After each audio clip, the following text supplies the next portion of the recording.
The proximity alarm screamed, "Breach in Sector 7." Something was drifting toward Kepler Station that looked nothing like human technology. Its surface shifted between blues and purples, too organic for military vessels.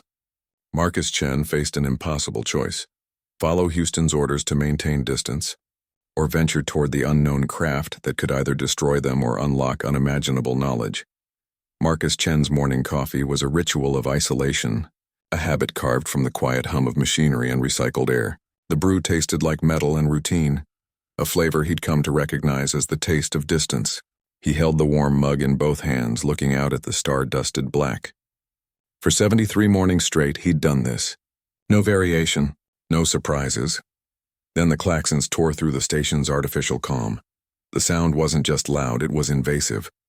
A shrieking pulse that bypassed the ears and went straight for the spine.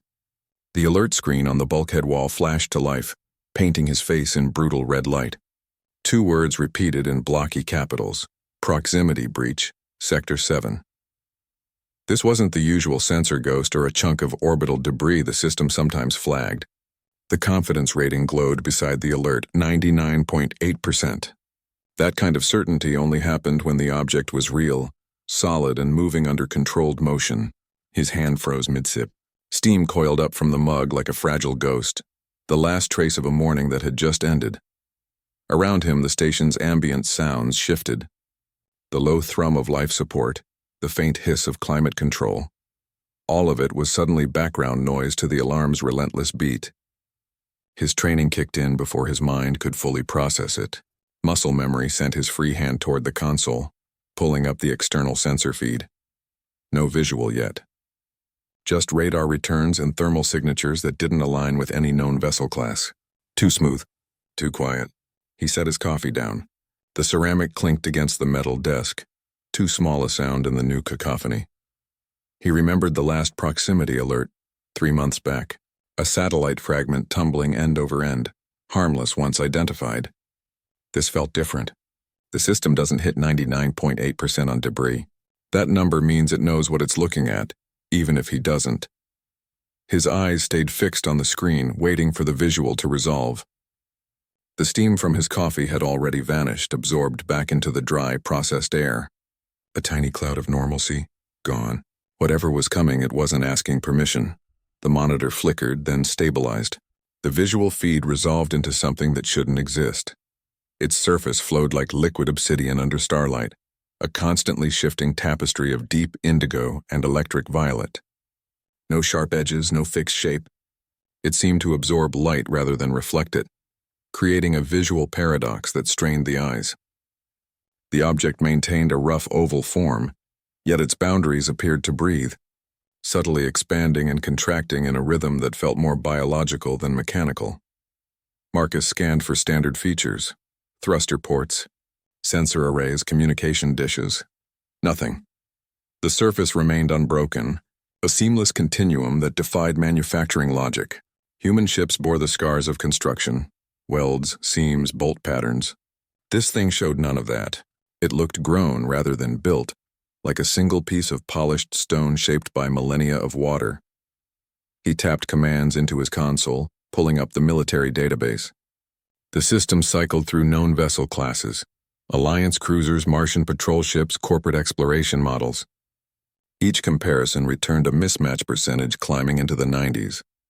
The identification software finally timed out with a flat declaration: no match found. His training manuals contained protocols for first contact scenarios, but they all assumed something recognizable: a ship, a probe, something with visible means of propulsion and purpose. This was different. The object drifted without apparent thrust, maintaining a steady approach vector that felt too precise for random motion. No heat signature beyond ambient space temperature.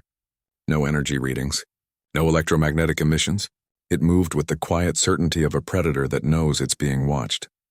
Marcus zoomed the visual feed to maximum resolution.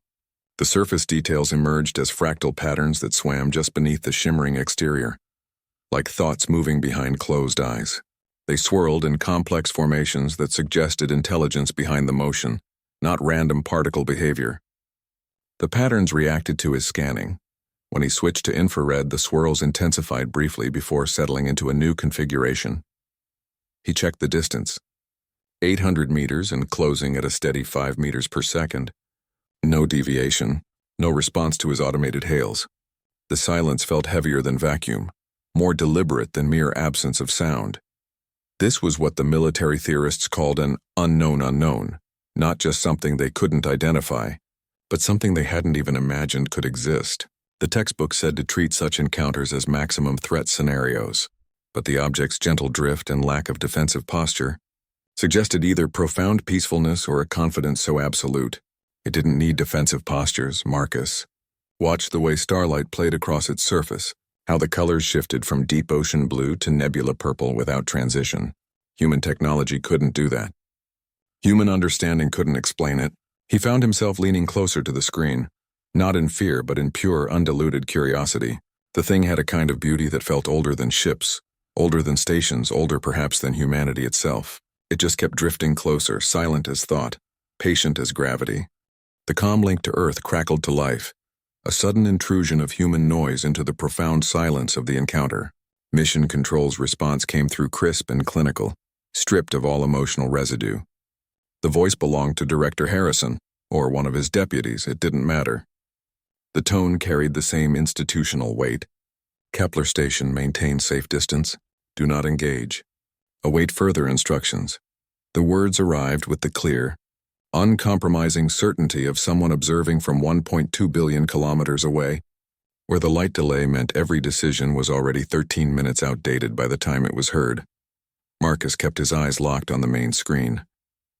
The alien craft continued its slow, deliberate rotation, a ballet of dark matter and impossible light. Every instinct he'd honed over 20 years of service screamed that protocol was designed for human threats, territorial disputes, rogue corporations, maybe the occasional salvager pushing boundaries. It assumed recognizable motives, predictable behaviors. This thing defied categorization on every level. Its silence didn't feel hostile. It felt observant. The lack of weapons, the absence of aggressive maneuvering, the gentle way it held its position, it all pointed towards something far more complex than a simple threat scenario. He watched the craft complete one full rotation. The surface patterns shifted subtly, like ink dispersing in water. No response to Houston's transmission. No reaction to the station's presence at all. It simply existed, a calm, silent witness to his mounting dilemma. Protocol was clear. Orders were explicit, but protocol was written for known physics, known psychology. This was something else entirely, a second rotation. The distance between them felt both vast and intimate. He could almost sense the sheer otherness of it, a consciousness so alien that human concepts of conflict might be irrelevant. What if caution was the wrong choice? What if this was a test and retreat would be misinterpreted as fear or hostility? The military databases offered no guidance for first contact with a being that might not even recognize violence as a concept. Third rotation. His hand settled on the thruster control panel. The plastic felt cool and familiar under his fingertips. This was the moment where training clashed with instinct, where the voice of Earth-based command met the reality unfolding outside his viewport. Harrison's orders were still echoing in the comm system, a loop of caution and control. But the alien craft just kept turning, silent, patient, utterly unconcerned with human protocols. The silence from the vessel wasn't empty. It was full of potential. It felt less like a warning and more like a question waiting to be answered. His thumb rested on the manual override. The system chimed a soft warning, reminding him of the safety margin he was about to violate. He ignored it. The sound of his own breathing filled his helmet steady and clear. Out there, something unknown waited. And sometimes the only way to understand the question is to move closer to the source. His fingers remembered the drills. 3 steps: identify, assess, retreat. Muscle memory from 20 years of service had carved those pathways deep. The reflex was automatic, unknown equals threat. It was the foundational rule of deep space protocol, written in blood and precedent. He could almost hear his old commanding officer's voice, flat and uncompromising. Assume hostile until confirmed otherwise. Your curiosity gets people killed. But another memory surfaced, quieter but just as persistent. His astrophysics professor back on Earth, leaning across a cluttered lecture hall podium. The man had a way of making cosmic scale feel personal. Curiosity isn't just emotion, he'd said, his voice cutting through the hum of projectors. It's a survival instinct. The species that stops asking questions is the one that gets left behind, or worse, gets found by something that never stopped asking. The lesson had always felt theoretical, a philosophical footnote to hard physics. Now it felt like the most practical advice he'd ever received. He watched the craft. Its surface rippled again, a slow undulation that moved like muscle flexing beneath skin. No weapon ports cycled into view. No aggressive alignment shifts. No energy spikes on his scanners. It just held position, a silent, patient presence in the void. Its stillness felt more deliberate than passive. This wasn't an object adrift. It was an object waiting. The contradiction became impossible to ignore. His training screamed caution, but the evidence in front of him suggested something else entirely. Hostile entities don't linger without showing intent. They don't reveal themselves without some form of communication or threat display. This craft did none of that. It simply existed, a calm anomaly in a universe usually governed by predictable risks. He thought about Houston's orders, still hanging in the air like frozen commands. Maintain distance. Do not engage. The logic was sound for human conflicts where unknown vessels usually meant stealth tech or ambush tactics. But applying that logic here felt like using a weather vane to predict a solar flare. The tools didn't match the phenomenon. What if the real danger wasn't the alien craft but the reaction to it? What if retreating, refusing to engage was the one response that would be interpreted as aggression or fear? First contact protocols were built on a foundation of human psychology. This thing operated outside that framework. Its patience could be a form of communication in itself. Its lack of defensive posture could indicate a technology so advanced that threats were irrelevant. Marcus realized the military playbook might be the biggest risk factor in the equation. Following orders meant treating this encounter as a combat scenario, but nothing about the craft's behavior suggested combat was even a concept it recognized. The safer choice, the truly cautious choice, might be to do the one thing his training forbid: approach. To answer the silent question with a gesture of his own. The weight of all those years of discipline pressed down on him, but for the first time it felt less like armor and more like a cage. The station's thrusters fired with a low, resonant thrum that traveled up through the soles of his boots, a vibration that felt less like machinery and more like a deep, structural sigh. Each meter of closure registered as a subtle shift in perspective, the craft growing from a distant anomaly to a presence that filled the viewport. It wasn't just getting closer. It was becoming more real, more detailed, more impossible to ignore. The act of moving toward it carried a peculiar weight, as though he were crossing some fundamental boundary not marked on any star chart. Space wasn't supposed to feel personal, but this did. This felt like a choice that would matter. Details emerged that the cameras had missed. Up close, the fractal patterns beneath the surface weren't just visual effects. They moved with intention, swirling and reforming in sequences that suggested cognition. Like thoughts moving behind the eyes of something vast and sleeping. The color shifted not randomly but in response to his approach, deep violets giving way to shimmering cobalt as he neared. There was a soft inner luminescence to it now, a glow that seemed to pulse in time with some rhythm he couldn't hear. It felt less like looking at a ship and more like looking at a mind. His console chimed, a sharp, repetitive tone he knew well. The proximity alert. He was now inside the 500-meter safety margin Houston's protocols demanded for unknown contacts. The sound was designed to be urgent, impossible to overlook, a reminder of rules written for a simpler kind of space. He watched the distance readout tick downward, 490, 480. The alert continued, a metronome of caution in the quiet of the cockpit. His hand moved without hesitation. He reached over and switched the alarm off. The sudden silence felt heavier than the noise had been. Now the only sound was his own breathing, steady and controlled inside his helmet. The absence of the warning tone left room for other sensations.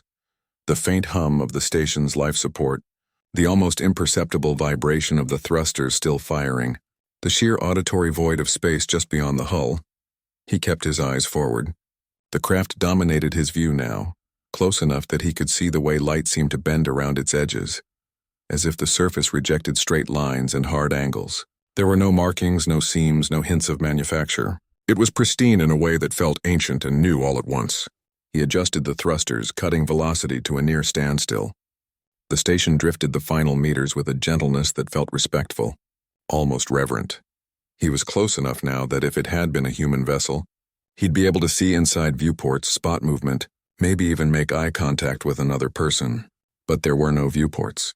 Just that endless shifting surface, alive with patterns that seemed to acknowledge his presence. He could feel the weight of the decision in the quiet. No alarms, no Houston in his ear, no protocol to follow. Just him, his breathing, and the silent, waiting craft.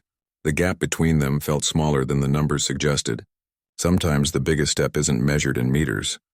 At 10 meters, the hull resolved into something more than surface. It became depth dimension, inner light. The shifting colors weren't just reflections, they were emissions. Bioluminescent patterns swirled just beneath the seamless exterior, moving with the fluid grace of galactic currents in slow motion.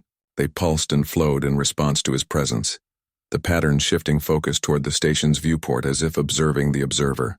There was no mistaking it now. This was a reaction, not random artifact.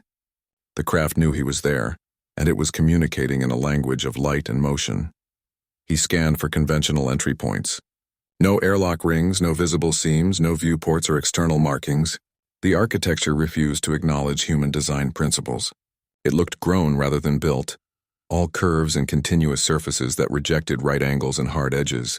The material had the appearance of polished stone but moved like liquid, maintaining solid form while suggesting fluid potential. It was organic in a way that made engineered metals and composites seem crude by comparison. Then the hull changed.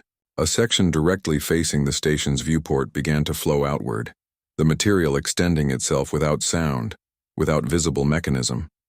There was no grinding of machinery, no hiss of pressurized equalization. The surface simply reshaped itself, forming a perfect ramp that curved gently toward the station. The transition was so smooth it looked like time-lapse footage of a flower opening. If flowers were made of midnight and starfire, the interior revealed itself through the new opening, glowing with soft amber light that seemed to emanate from the walls themselves. No visible light sources, no fixtures or panels, just uniform, gentle illumination that felt warm despite the vacuum between them. The space within appeared empty but not vacant. It felt prepared, expectant. The geometry of the interior defied quick understanding, with curves that suggested multiple levels and purposes without revealing specific functions. Marcus realized this wasn't a vessel in any human sense of the word. Human ships were containers, metal boxes designed to keep the void out and the atmosphere in. This was something else entirely. The way it had formed an entrance felt less like engineering and more like gesture. The ramp wasn't just an access point, it was an offering. The emptiness inside wasn't absence, it was possibility. The patterns on the exterior intensified, swirling faster now, colors deepening from violet to near black before cycling back to electric blue. They seemed to be building toward something or perhaps waiting for his response. The entire encounter shifted in that moment from military standoff to something far more nuanced. This wasn't just technology he couldn't comprehend. It was psychology, intention, design philosophy, all foreign to human experience. He found himself thinking not about threat assessments or protocol violations, but about simple, fundamental questions. How did it move? How did it maintain atmosphere? How did it think? The ramp waited, perfectly aligned with his station's airlock, as if the craft had measured the distance and adapted itself to bridge the gap. The precision was absolute, the timing impeccable. It had known exactly where to form the entrance, exactly how to make it accessible. The realization settled with quiet certainty. This wasn't an intrusion or even an encounter. It was an invitation, written not in words or codes but in physics he couldn't begin to parse. The craft had crossed light years to reach him, and now it was asking without demand or threat if he would cross those final 10 meters. The decision was no longer about safety or orders. It was about answering a question that had been asked across unimaginable distance, in a language of light and form that needed no translation. She emerged from the amber light without sound or sudden movement, a figure stepping through what looked like condensed mist, humanoid in shape but fundamentally not human. Her form carried the same shifting quality as her ship's hull. Her skin held subtle ripples of deep blue and violet, patterns that moved like quiet thoughts beneath the surface. Her eyes were the most striking, not just in color or shape, but in depth. They held entire galaxies, pinpricks of light swimming in irises that seemed to contain whole nebulas. She stood calmly on the ramp her ship had formed, making no attempt to approach or retreat. just observing as her vessel had observed. Her voice, when it came, held no alien distortion. It was clear, calm, and spoke perfect English with what sounded like a mild, amused tone. "Did you just call me mysterious space lady while I was unconscious?" The question hung in the air between them, absurd and disarming. Marcus's military training offered no ready response to that particular opener. His mind went blank, all protocols and contingency plans evaporating under the weight of sheer unexpectedness. He hadn't realized he'd spoken the thought aloud moments earlier, a muttered half-comment to himself in the tension of the approach.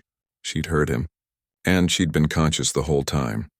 She smiled, a subtle curve of lips that seemed to understand human expressions without quite replicating them. In that expression, he saw no threat, no mockery, but a calm and thorough assessment. She was evaluating him with the same curiosity he'd felt watching her ship, but with far more intelligence behind it. Her gaze felt like it took in everything. The station's layout, his posture, the readouts glowing on the console behind him, perhaps even the half-finished coffee cooling in its mug. "I evaluate civilizations," she said, her voice still carrying that note of dry amusement, as if stating something both obvious and mildly entertaining. "Yours has been broadcasting for decades." The statement was delivered without judgment, a simple fact offered for consideration. She didn't specify what kind of broadcasts, whether scientific data, entertainment signals, military traffic, or the collective noise of an entire species shouting into the void without considering who might be listening. The implication settled quietly in the space between them. They hadn't been hidden. They hadn't been alone. Someone had been monitoring, cataloging, waiting. She took a single step forward, her movements graceful and unhurried. The ramp beneath her feet seemed to firm slightly at her weight, responding to her presence. "You can call me Lyra," she added, as if offering a convenient label for something that probably had no need for names. Her eyes remained fixed on him, galaxies swirling in their depths. "And you are Marcus Chen, stationed here for 17 months, originally from Vancouver. And your coffee is currently at 42 degrees Celsius and losing thermal energy at a rate of—" She stopped herself, another small smile touching her features. "Apologies. The data streams here are quite dense. It's difficult not to read everything at once." She gestured slightly toward the station, a casual motion that encompassed the entire structure and all its systems. She hadn't just been listening to their broadcasts. She'd been scanning, analyzing, absorbing every available piece of information since her arrival. The evaluation hadn't started with this meeting. It had been ongoing for some time, and he was only now being made aware of it. The realization shifted the entire encounter. This wasn't a first contact. It was a continuation. Lyra explained her mission with the calm precision of someone who had delivered this speech many times before. There was no drama in her delivery, no attempt to awe or intimidate. She spoke like a career diplomat explaining standard bureaucratic procedure, her voice carrying the quiet certainty of established protocol. The ethereal collective, she clarified, was not an empire. It wasn't a government or a military power. It was something both simpler and more complex, a loose network of civilizations that had all passed the same critical threshold. They had matured beyond resource wars, territorial expansion, and the kind of existential threats that still dominated human history. The collective's primary function was observational, not dictatorial. They monitored emerging species, cataloging their development, watching for the signs that indicated either breakthrough or self-destruction. Humanity, she noted, was currently poised exactly between both possible outcomes. Her tone was analytical, not judgmental. She listed the evidence with detached clarity. The species had achieved rudimentary spaceflight and global communication networks, clear signs of technological adolescence. But it also maintained thousands of nuclear warheads, engaged in constant low-level conflicts over ideology and resources, and was actively destabilizing its own planetary ecosystem. The data painted a picture of a civilization at a crossroads, capable of immense creativity and profound self-sabotage in equal measure. The outcome was genuinely uncertain, a statistical coin toss on a civilizational scale. Her presence here, she explained, was not an invasion or even an intervention. It was an evaluation, the final exam. The collective's policy was one of strict non-interference until a species reached this precise moment of contingency. They would watch, they would gather data, but they would not act. Only when a civilization stood on the knife's edge, its future path not yet determined, would they initiate contact. This moment was that threshold. Her arrival was the test itself. How would humanity react to the undeniable proof that it was not alone? Would the response be fear, aggression, curiosity, or something else entirely? Marcus realized the weight of what she was saying. His decision to approach the craft, to ignore Houston's orders, to switch off the proximity alarm, these weren't just personal choices. They were the first data points in humanity's practical examination. He wasn't just a station commander talking to an alien. He was, in that moment, the entire human species proxy. His actions, his demeanor, his questions, his very thought processes were being recorded and analyzed as representative of the civilization that produced him. The evaluation wasn't happening to some abstract concept of humanity back on Earth. It was happening right here, right now, in this conversation. He was the test subject, and he hadn't even known he was in the lab. The silence that followed her explanation felt heavier than before. The stakes had just been recalibrated from a personal risk to a species-level assessment. Every word, every gesture now carried an unimaginable consequence. The final exam had begun, and he was writing the answers in real time, with no idea what the passing grade might be. Lyra's monitoring hadn't started with her emergence from the craft. She revealed she had been observing Kepler station since her arrival in the system 3 weeks prior. Silent, undetected, integrated into the background radiation and sensor noise, her awareness was comprehensive, intimate, and unnervingly personal. She knew Marcus's rigid coffee ritual, the exact temperature he preferred, the way he always filled the mug to within 3 millimeters of the rim, the slight frown when the synthetic creamer failed to dissolve properly. She had logged every instance of him apologizing to malfunctioning equipment, a habit he'd developed during long solo shifts where the machines were his only company. She'd watched him wrestle with data puzzles for hours, his stubborn refusal to accept flawed conclusions, even when the system suggested moving on. You solve complex astrophysical problems while violating several laws of chemistry, she noted dryly one afternoon, gesturing toward the half-empty mug sitting beside his console. Her tone held no criticism, only a sort of clinical fascination. She found his methodology illogical yet effective, a contradiction that seemed to interest her more than perfect adherence to protocol. Her knowledge wasn't just surveillance data, it was nuanced psychological profiling. She understood his patterns, his frustrations, his quiet moments of triumph when a solution finally clicked into place. She explained that the collective selection process wasn't about finding the most flawless representative of a species. Perfection, she suggested, was often a sign of rigidity, an inability to adapt to truly novel situations.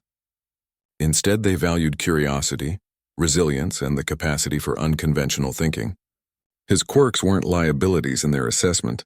They were the precise criteria that had made him the ideal first point of contact. His willingness to talk to a broken console fan demonstrated a tendency toward personification and empathy. His stubborn data analysis showed dedication beyond mere duty. His terrible coffee, brewed with flagrant disregard for recommended ratios, indicated a pragmatic willingness to prioritize personal preference over established rules. The 3 weeks of silent observation had given her a portrait, far more detailed than any official file Earth could have provided. She hadn't just seen an astronaut, she'd seen a person. She knew he hummed old folk songs under his breath when concentrating, that he saved the strawberry-flavored nutrient bars for last, that he sometimes stared at the starfield not with scientific analysis, but with something closer to wonder. This was the data that mattered, not his test scores or his service record, but the unguarded habits that revealed character. Her choice was deliberate. She hadn't approached the station's official leadership or its most decorated scientists. She had chosen the lone operator on the edge of the system, the one whose daily routine revealed a mind comfortable with isolation, capable of independent thought, and harboring a deep, consistent curiosity. The collective's evaluation began long before first contact was declared. It began in the quiet, unnoticed moments, and it was based on a simple, profound principle. They weren't looking for the perfect specimen. They were looking for the interesting one.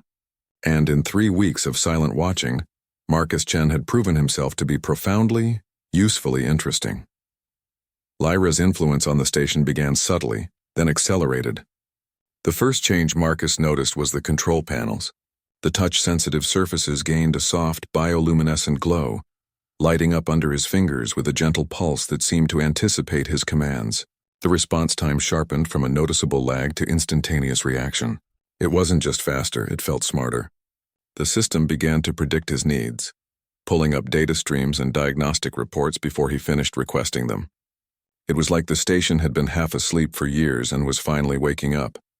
The quantum processor shifted from a reliable tool to something bordering on precognition.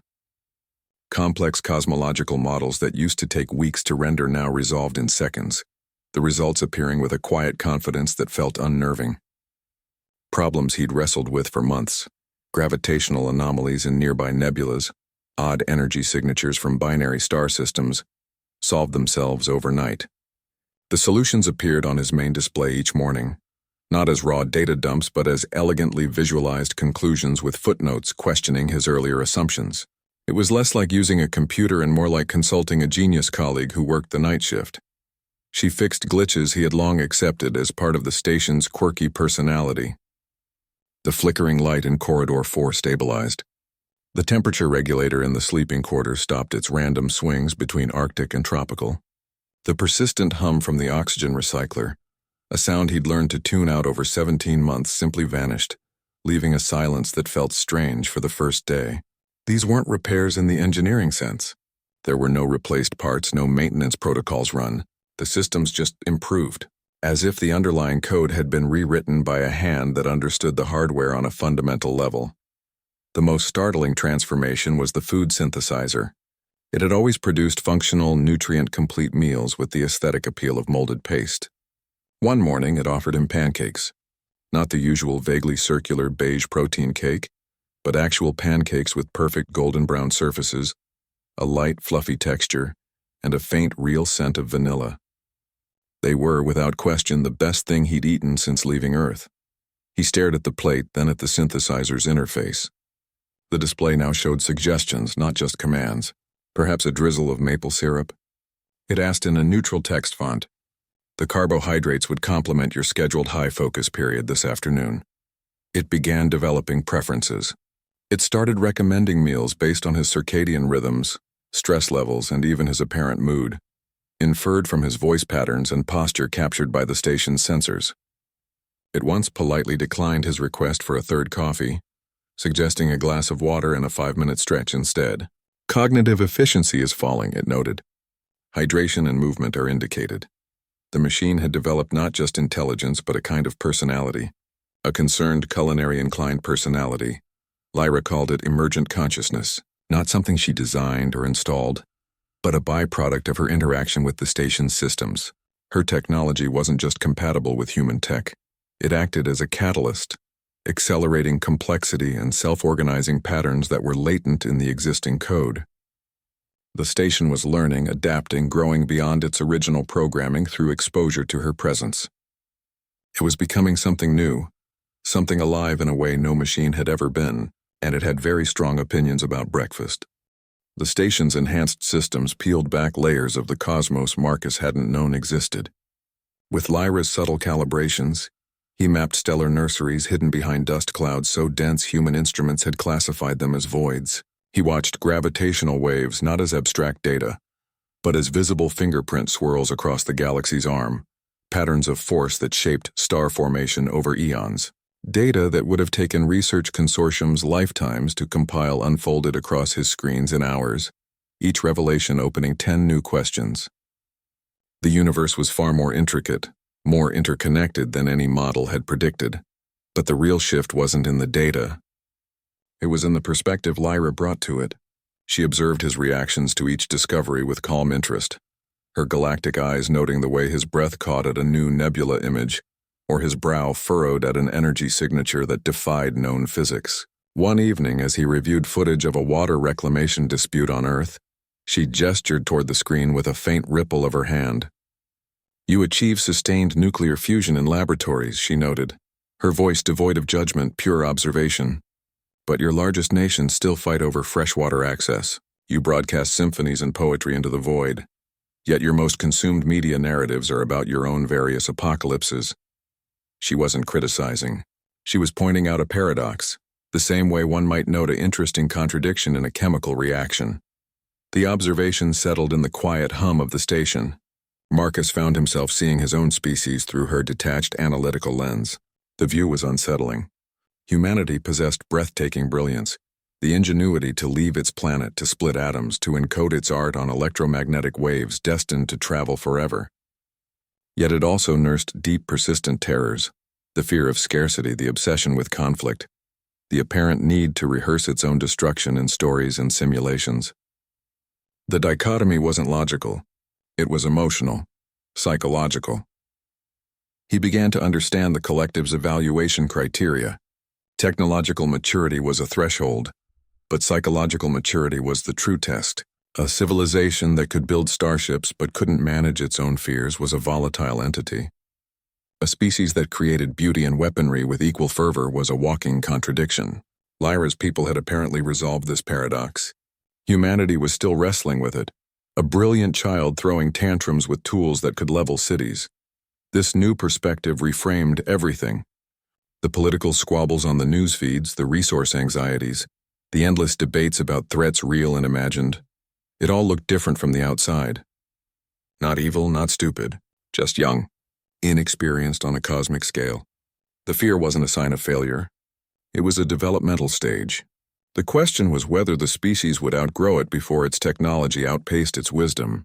Lyra's presence was the test to find out. And for the first time, Marcus saw the test not as a judgment, but as a necessity. The galaxy couldn't afford to welcome a neighbor who hadn't learned to stop playing with matches. The revelations weren't just about distant stars. They were about the mirror held up to the one species that mattered most. Their partnership deepened beyond professional necessity. They fell into routines that felt both new and strangely familiar, a rhythm that owed nothing to protocol and everything to unspoken understanding. One evening, as the station's artificial sunset cycle washed the observation deck in soft orange light, Lyra made a quiet confession. She'd conducted evaluations across 7 star systems, encountering civilizations in various stages of development, but she had never extended a visitation beyond the mandatory assessment period. Her stays were typically measured in hours, sometimes days if the species proved particularly complex. 3 weeks constituted an unprecedented deviation from standard procedure. She offered this information not as a complaint or a revelation, but as a simple statement of fact.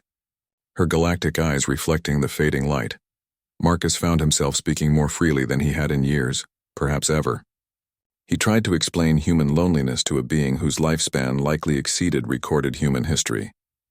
He described the particular silence of a space station, the weight of being the only consciousness for millions of kilometers, the way the stars could feel like both companions and a reminder of absolute isolation. He talked about the strange comfort of talking to machines, not because he thought they listened, but because the act of speaking aloud kept his own mind from curling in on itself. Lyra listened with a focus that was entirely undivided, absorbing his words, his tone, the slight tension in his shoulders as he described the longer nights. She didn't offer solutions or platitudes. She just acknowledged the feeling, treating it as a valid, understandable state of being rather than a weakness to be solved. Their conversations sprawled across every conceivable topic. They shared meals prepared by the now-conscious synthesizer, which had developed a flair for combining earth flavors with textures and nutritional profiles Lyra found intriguing.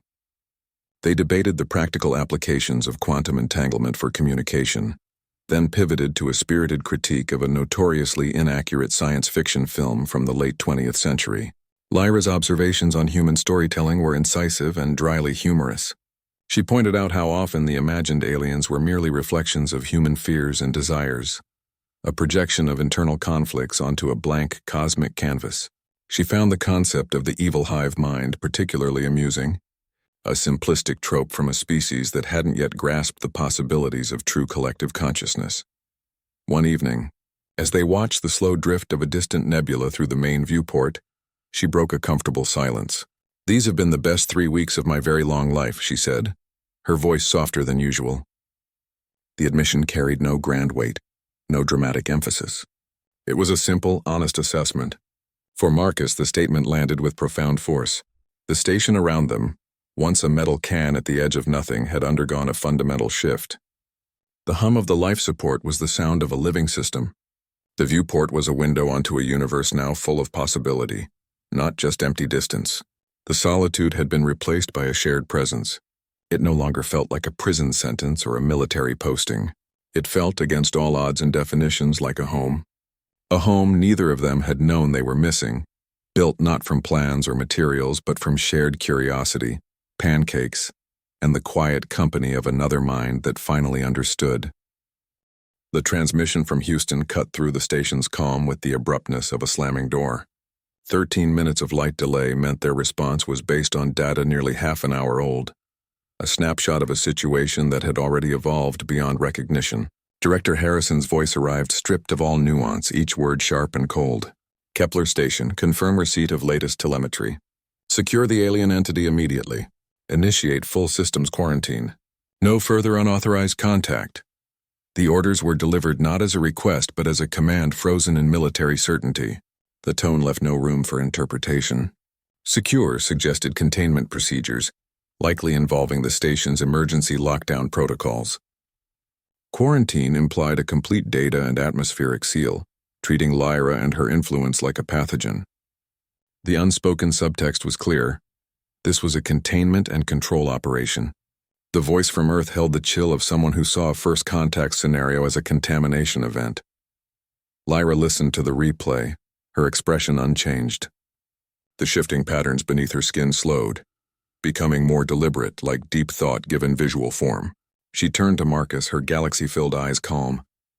Their reaction is within projected parameters for a species at your developmental stage, she stated, her voice as even as ever. Fear of the unknown is a powerful evolutionary driver. The collective's authority supersedes local planetary jurisdiction. I can declare this encounter under our protection. Their commands would become functionally irrelevant. The solution was elegant, simple, and utterly final. It would place the station and everything that had happened within it outside Earth's control. Houston's demands would hit a legal and technological wall they couldn't possibly breach. The problem would be solved by making it not their problem anymore. Marcus watched the text of the orders scroll across his main screen, each line reinforcing a mindset of isolation and suspicion. He saw the flaw in Lyra's logical solution immediately. Using the collective's authority to override Earth wouldn't prove humanity was ready for a larger community. It would confirm its deepest paranoia. It would tell them that advanced civilizations don't negotiate. They impose. That the correct response to the unknown is to build higher walls and sharper weapons. Hiding the truth even for their own good would be a betrayal of the very progress they'd made. The 3 weeks of open collaboration, the shared discoveries, the conscious synthesizer making pancakes, all of it would be framed as a security breach to be contained and erased. A narrative of infection rather than connection. He shook his head, meeting Lyra's gaze.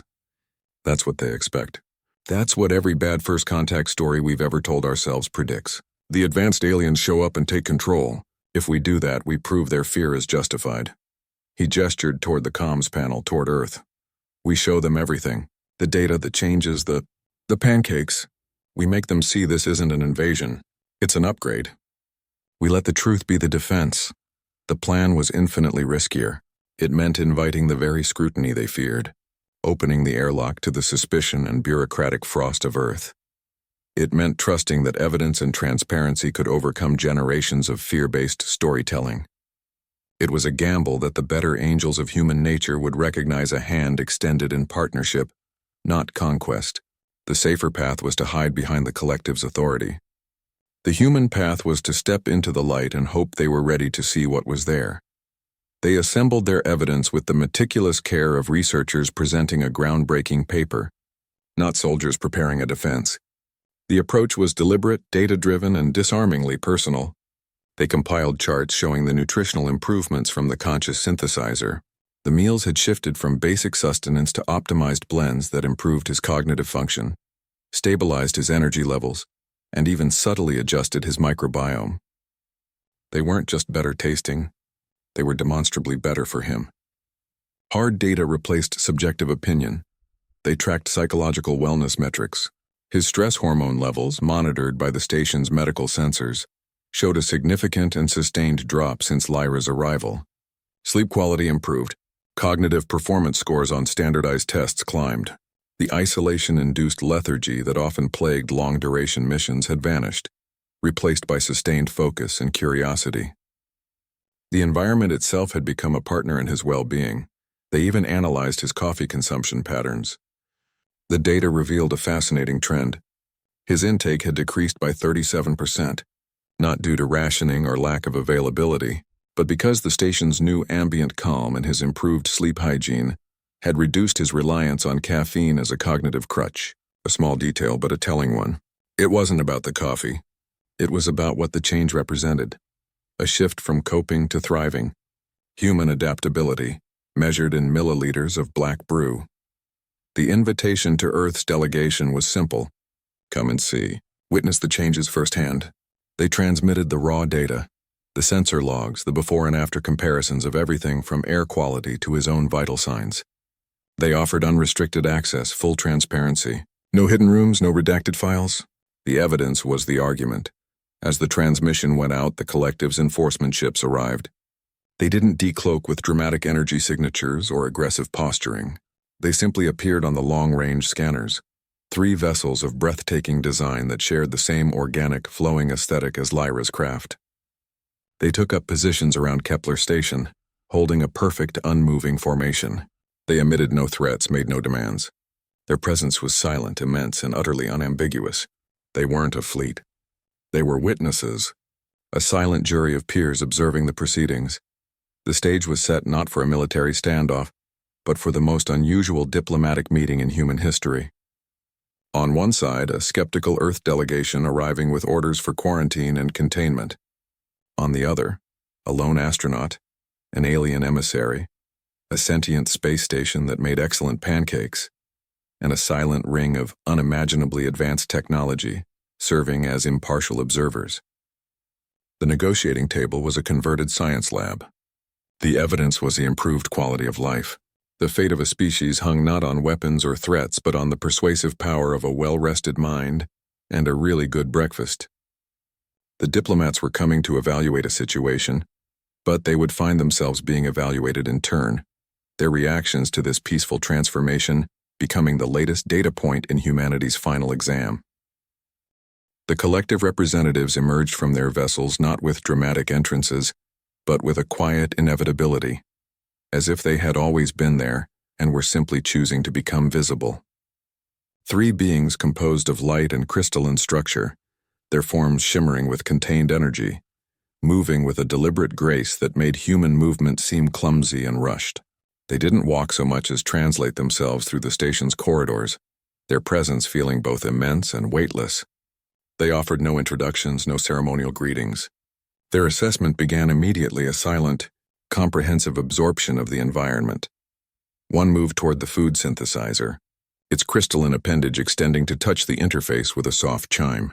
It sampled the coffee Lyra had prepared, the liquid seeming to glow briefly within its light-based form. It gave a slight affirmative shimmer, a nonverbal nod of approval that communicated more than words could. Another examined the control panels, its attention causing the bioluminescent interfaces to brighten and pulse in complex new patterns, as if sharing a private joke with the station's growing consciousness. The third simply observed Marcus, its gaze feeling like a gentle scan that took in everything from his current heart rate to the 17-month accumulation of small habits etched into his posture. They moved through the station with a focus that was absolute yet devoid of tension. They noted the improved air quality, the stabilized systems, the lack of the persistent background hum that had plagued the life support. They observed the way Marcus interacted with the newly responsive technology, a partnership rather than a command structure. The synthesizer offered one of them a nutrient bar with a slightly revised formula it had been experimenting with, a gesture the being accepted with what might have been amusement. The station wasn't just a tool anymore. It had preferences, initiatives, a developing personality. The representatives recognized this emergent consciousness not as a glitch or an invasion, but as the highest form of successful integration. It was evidence that humanity's technology wasn't just compatible with collective systems. It was fertile ground for new forms of intelligence when given the right catalyst. Their evaluation was silent, conducted through observation and subtle interaction rather than interrogation. They examined the data streams Marcus and Lyra had prepared, not with skepticism, but with a deep, thoughtful analysis that seemed to absorb the information instantly. They saw the nutritional improvements, the psychological metrics, the coffee consumption graphs. They saw the paradox of a species capable of fear and brilliance living side by side. Their assessment wasn't about pass or fail. It was about measuring the potential for growth, the capacity for creative adaptation in the face of the utterly unknown. The data suggested a species that, when presented with the unprecedented, didn't just survive it. It started teaching the coffee maker to make pancakes. The test results were in, and against all probability, humanity was scoring remarkably high in the category that mattered most: the ability to not just handle wonder, but to build a home within it. The representatives exchanged a final, silent communication, a convergence of light patterns that signaled unanimous conclusion. The exam was over. The grading was complete. The verdict arrived without ceremony. No formal pronouncement, no grand declaration. It simply appeared as a data stream on the main console, a series of clear, concise recommendations written in flawless, unadorned English. Full contact status. Graduated introduction protocols. No invasion, no subjugation, no demands for tribute or territory. The offer was simple membership in a community that had long ago learned that collaboration was the only survival strategy that actually scales across light years and millennia. The document outlined a phased approach: shared scientific databases first, cultural exchanges later, technological integration only after mutual understanding had been established. It was a roadmap, not an ultimatum.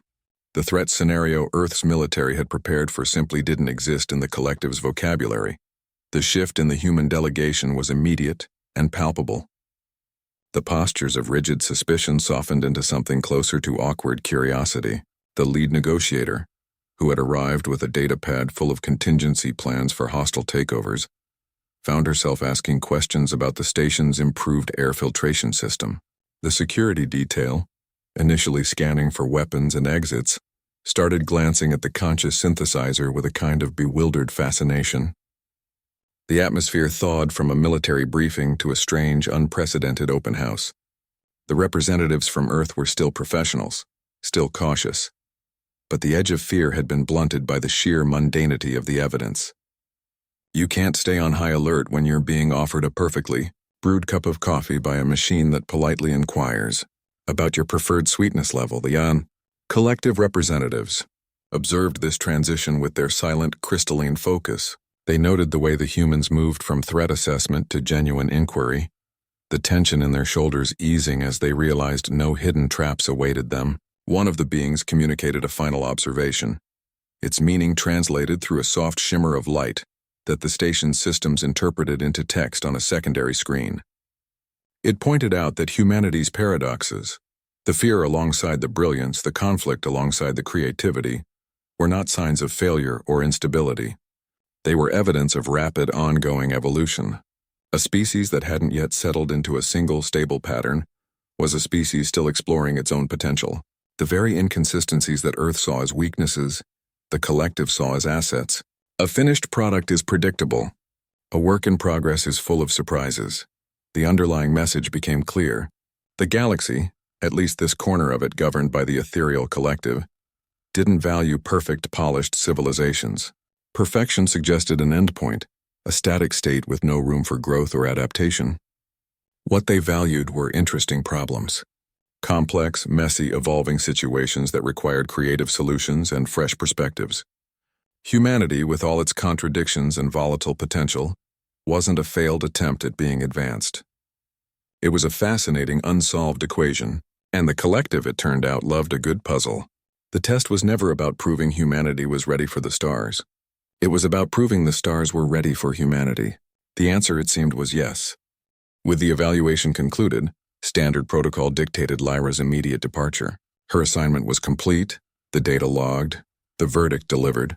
The collective's processes were typically efficient and dispassionate, moving on to the next emerging species, the next point of interest in a vast and busy galaxy.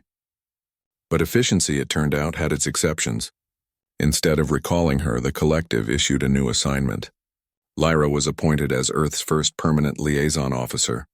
Her role shifted from evaluator to guide, tasked with navigating humanity's gradual, careful integration into the galactic community.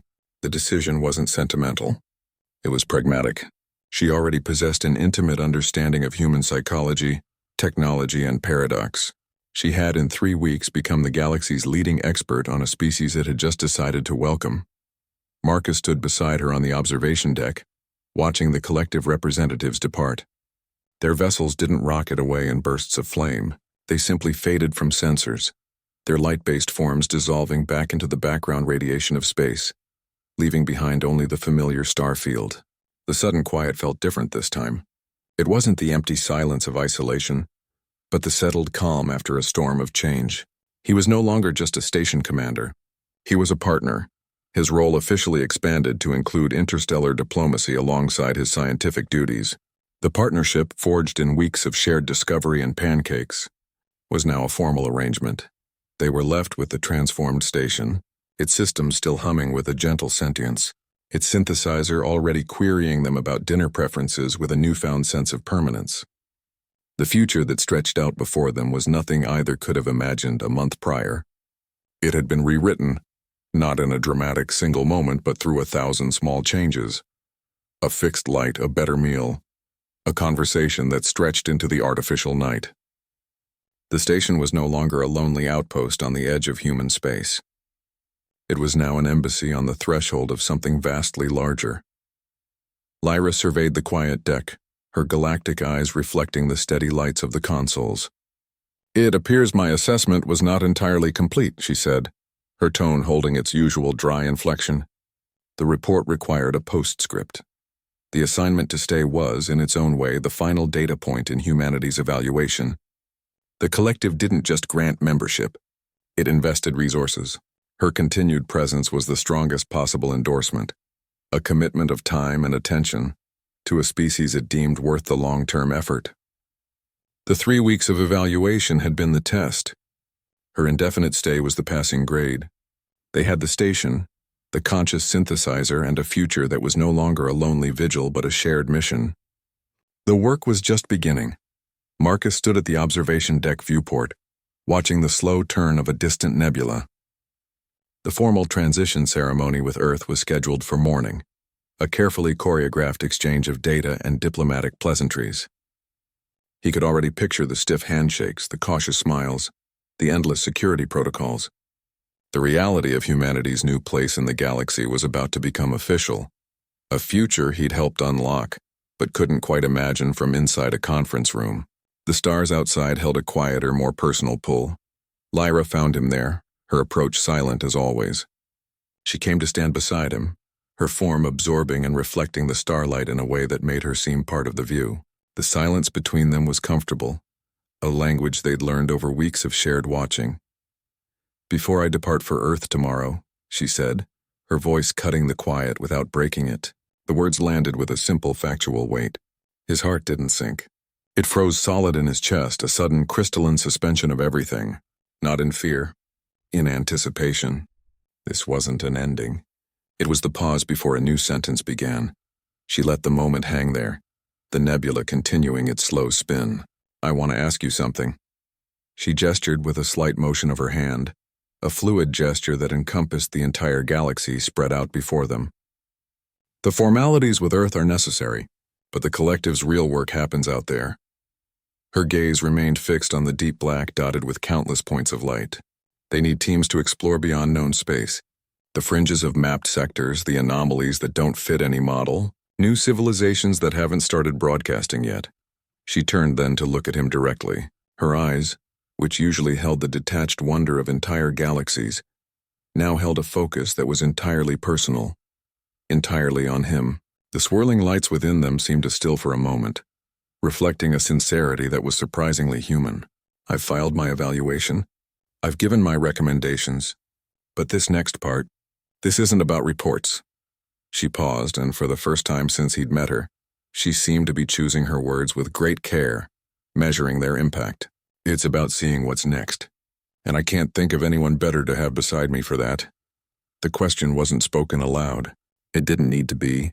It hung in the air between them, as tangible as the viewport glass. It was an invitation woven from shared curiosity, from fixed light fixtures and pancake recipes, from the silent understanding that some people are meant to solve puzzles and others are meant to go find new ones. In that suspended moment, Marcus understood the fundamental miscalculation of his old training. They had taught him that unknown contacts were threats to be assessed and contained. They had prepared him for hostility and defense. They had never prepared him for an invitation. This wasn't a threat scenario. It was the opposite of a threat. It was an offer to step beyond every boundary, to trade a commander's chair for a navigator's console on a ship that sailed between stars. The call to adventure wasn't a warning siren. It was a quiet voice asking a simple question in the dark, and the most dangerous thing he could do was refuse to answer. The silence stretched, filled only by the hum of the station and the echo of her unspoken question. The galaxy waited. Marcus looked out at the star-dusted black, the same view he'd seen every morning for 17 months, and realized it had changed. Or rather, he had. Exploration wasn't about charting new solar systems or naming distant moons. Those were just coordinates, points on a map. The real frontier was internal. It was about mapping the possibilities within yourself, the versions of a person that only emerge when the rulebook gets thrown out the airlock. His journey from a protocol-bound operative to whatever he was now hadn't been a promotion or a training course. It was a series of choices, each one a step away from the safety of known procedures and into the uncertainty of his own judgment. He thought about the moment his hand had hovered over the thruster controls, Houston's command still ringing in his ears. That wasn't a military decision, it was a human one. Choosing curiosity over fear wasn't an act of bravery in the heroic sense. It was a simple, practical conclusion. The fear was a known quantity. It led to lockdowns, quarantines, and a future of higher walls. Curiosity was the unknown. It led to whatever this was. The galaxy, it turned out, didn't reward caution. It rewarded a particular kind of attention, an approach to the unknown that involved open hands, not raised shields. It valued questions more than answers, and it seemed to have a soft spot for species clumsy enough to try anyway. The most alien thing he'd encountered out here wasn't Lyra, or her ship, or the crystalline beings of the collective. They were strange, yes, unfathomably advanced, but they made a certain kind of sense once you accepted the premise. The truly foreign landscape was the one he found inside his own mind. The version of himself that debated quantum physics with a diplomatic envoy over pancakes. The person who could stand beside a being made of light and starlight and feel not terror, but companionship. The astronaut who realized his job description had just been rewritten from stand watch to see what's next. That man was a stranger. He was someone the old Marcus, the one who followed checklists and drank bitter coffee alone, would never have recognized. This new self felt less like a transformation and more like an unveiling. The potential had always been there, buried under layers of training and protocol and the quiet acceptance of a limited horizon. It took a silent craft and a question asked in the dark to scrape those layers away. The universe hadn't changed him. It had simply provided the conditions for him to change himself. The final frontier wasn't a line on a star chart. It was the gap between what you are and what you might become. And the only ship that can cross it is the one you build from your own choices. Sometimes the biggest discovery isn't a new world. It's a new eye to see it with. And sometimes the most important thing you can map is the undiscovered country of your own possibility. Humanity's entry to the galactic stage began with a bitter cup of coffee and a broken rule. The alarm screamed, the screen flashed red, and a choice was made to move toward the strange instead of away from it. The best stories often start like that, not with grand speeches or flawless plans, but with a quiet decision to see what happens next. Shared horizons are built by those willing to cross the gap. The real risk isn't the unknown craft in the void. It's the decision to stay safe inside and never learn what might have been.